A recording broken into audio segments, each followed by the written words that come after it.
자, 사법개혁에 대한 이야기를 해보겠습니다. 사법개혁, 제가 이걸 계속 말씀드립니다. 갑자기 이게 뭐 민주당의 마음에 안 들어서 생겨난 요구가 아니라는 것. 네, 뭐 수도 없이 얘기했으니까 이젠 다들 외웁니다. 네. 네, 쥐기현이가 사실상 불법적으로 윤석열이를 풀어줬고 내란 재판 지연시키고 있고 그렇죠. 내란 재판 비공개로 하고 있고 있고, 중계도 하지 않고 그렇죠. 있고 쥐기현이가 룸살롱 접대 의혹까지 까지? 받고 있고 네. 여기에 대해서 조이대는 어떠한 제재도 가하지 않고 있고 맞습니다. 조이대는 조이대의 난을 통해서 지난 대선에 개입하려고 했었고 대놓고. 예. 그리고 한덕수 증거 인멸까지 했음에도 아하. 불구하고 법원에서 영장 기각했고 그렇죠. 이거는 뭐 참을 길이 없습니다. 그래서 이제 사법 개혁에 대한 요구가 강력하게 나오고 있는 상황인데요. 이런 와중에 조금 전에 말씀해주신 법원 노조가 조이대에 대한 성명서를 발표를 했어요. 조이대. 어. 네. 야, 이거 나는 정말 귀하다고 봅니다. 법원 노조에서 이러한 목소리를 내주신다는 게 얼마나 감사한 줄 모릅니다. 차분하게 좀 살펴볼까요? 내용이 개인적으로 굉장히 와닿습니다. 아, 일단 조희대 대법원장은 검찰총장 시절의 윤석열과 점점 닮아가고 있다. 법원장들을 앞세워 대한민국 보수의 마지막 전사처럼 행동하지 말고 본인이 직접 결자 해지하길 바란다. 그리고요. 그리고 지금 여당이 밀어붙이고 있는 사법개혁에 많은 국민들이 호응하고 있고 법원은 개혁의 주체가 아니라 개혁의 대상으로 전락했다. 자, 그리고 이번 사태가 여기까지 이르게 된 것은 대법원장의 진두 지휘에 따라 대법원이 비상식적인 절차를 통해 선고한 대통령 후보에 대한 파기환송 판결이 결정적인 원인이다. 또한 형사소송법을 어겨가며 내란 우두머리 혐의로 재판받는 윤석열을 풀어준 지기현 부장판사의 구속 취소 결정은 불신의 시작점이 됐다. 이 판결과 결정으로 2025년의 사법부는 국민의 신뢰를 저버리고 돌아올 수 없는 강을 건너버린 것이다. 이제 책임 있는 자가 해결해야 한다. 그것만이 사법부가 사법개혁의 주체로 바로 설 수 있는 유일한 길이다. 저는 이럴 때마다 좀 안심이 되는 게 내 생각이 아주 뭐 감성적인 생각이거나 편향된 생각이 아니었구나 하는 것을 확인받는 것 같아서 저는 참 좋았습니다. 개인적으로는. 어떻게 보셨는지요? 제가 인식하고 있는 상황의 기본적인 전개들 사법부 스스로 신뢰를 무너뜨린 거죠. 그거는 이 정치적인 판결들을 이제 대법원에서 파기환송. 정치적인 판결임이 부인할 수 없습니다. 부인할 수 없습니다. 더군다나 유죄 취지로 대선 선거 앞두고 생방송으로 한 지점에 대해서 주목하고 싶은데요. 이 대통령 후보를 뽑지 말라는 것이죠. 그럴 줄 알았겠죠. 뭐 이런 정치적인 판결들 그리고 심지어는 이 당시에 이제 천대 법원 행정처장조차도 이 구속 취소 결정이 주류적 견해와 어긋난다. 이 불법 사실상 불법인 이런 구속 취소 결정이란 선언을 했기 때문에 사법부 스스로 불신을 초래했고 결자 해지 조희대 대법원장 스스로 용퇴하라 이런 취지로 사퇴하라는 취지에 아주 간결하면서 이런 표현한 것 같습니다. 이 법원 노조 분들은 이 판사들의 일상들을 다 옆에 지켜보거든요. 이 사람들이 어떠한 태도로 법원에 근무하고 재판하고 이런 모습들 다 지켜본 사람이기 때문에 그 변호사님 법원 노조 구성원은 어떻게 돼 있는 거예요? 이제 법원 이제 통상 이제 일반 직원이라고 하죠. 행정 직원을 말씀하시는 아니 건가요? 재판부 참여하는 재판부 직원도 있고요. 사무관 이제 실무관. 이제 명칭이 좀 바뀌었죠. 거기에는 판사는 들어가지 아닙니다. 않습니까? 네, 판사는 판사는 노조에 판사는 들어가지 노조에 않아요. 가입, 프랑스는 이제 판사도 노조 한다고 하는데 우리나라는 노조에 가입 대상은 아닙니다. 대상이 아니에요. 네네. 야, 근데 말씀 듣고 보니까 그 파기환송할 때 생중계 했잖아요.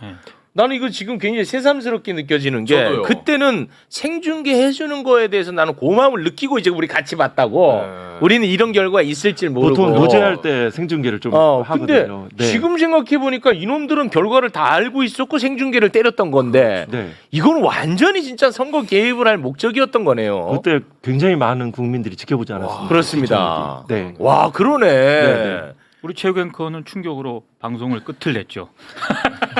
그리고 뭐 제가 그 이후로 이 겁쟁이 쫄보 멘탈 약하다 그런 얘기 많이 들어요. 그런 얘기 하지 마요. 네. 그리고 이 법원장들을 앞세워 하니까 좀 떠오르는 게 저는 사법 관료라는 그 단어가 좀 떠올랐어요. 그 사법에서 관료, 법원행정처 출신들이 현재 대법관 중에 5명이 있거든요. 네. 그 뭐 대법원장 포함하면 총 9명의 대법관이 윤석열 전 대통령이 임명한 것이고요. 와. 이러면 법원장들을 앞세워 이 대법원장이 이렇게 그 고검장, 지검장 회의 윤석열 검찰총장이 하듯이 여론을 몰아본 거죠. 일선 네. 법관들은 사실은 조희대 대법원장과 이에 동조한 일부 대법관이 사퇴함으로써 네. 스스로 자기 재판의 국민을 볼 때 네. 신뢰가 높아지거든요. 그렇죠. 그게 재판의 독립을 지키는 것인데 그렇죠. 그것을 바라고 있는 법관들도 상당수 있는데 네. 이것이 아니고 마치 사법권을 사법부라는 독립이란 헌법에 없는 말을 가지고 사법권을 뭐 조희대 뭐 사퇴 용퇴 이런 부분이 사법권의 독립을 침해하는 것이냐 네. 이렇게 일부 이제 법원장 수준 아. 단위로 하고는 행동을 지적한 것인 것 같고요. 네. 이 과정에서 그 사법 관료란 말들이 좀 떠오르기도 합니다. 아, 이 부분이 진짜 참 뼈를 때리는 네. 부분이었던 것 같아요. 법원노조 성명서 가운데 네. 그 조희대 대법원장은 그 윤석열 점점 닮아가고 있다는 부분 좀 올려주시겠어요? 요 부분. 법원장들을 앞세워. 네, 요게 굉장히 뼈를 때리는 한마디입니다. 네, 그동안에 계속해서 재판 독립을 이야기했던 사람들이 그렇죠. 결국 내부의 개입에 대해서는 한마디 하지 않는 네, 네. 이 모순적인 모습을 요걸로 그냥 정리가 된 것 같습니다. 맞습니다. 예. 그 사태의 본질이 이제 그 사법 관료와 법원장 수준의 옹호, 옹위 네. 뭐 이런 관점으로도 볼 수 있습니다. 그렇습니다. 실제 법원장에 참석했던 일부 법원장을 뭐 우연히 좀 간단하게 얘기를 나눴는데 네네네. 아니 뭐 구체적인 내용까지는 아니지만 실제 법원장들에서 이제 뭐 다양한 목소리가 있는 것처럼 되지만 결국은 법원장들을 앞세워 네. 그런 역할을 결과적으로 하게 된 것 같아요. 아. 네. 그러므로 해서 요 법원장회의가 있고 나서 그 민주당 내에서 이제 그 사퇴 뭐 이런 여론들이 그 주장들이 나오기 시작했죠. 조희대 사퇴. 트리거가 된 거죠. 네. 야, 근데 법원 노조에서 법원장 회의에서 그 반대하는 목소리가 나왔음에도 불구하고 이런 성명서를 내주신 거는 진짜 감사하네요. 네. 아 진짜 너무 감사하죠. 네. 근데 저는 그 오면서 제가 헌법을 또 다시 읽어봤습니다. 네. 이 헌법에 보면 사법권은 조희대 대법원장에게 속한다라고 안 돼 있습니다.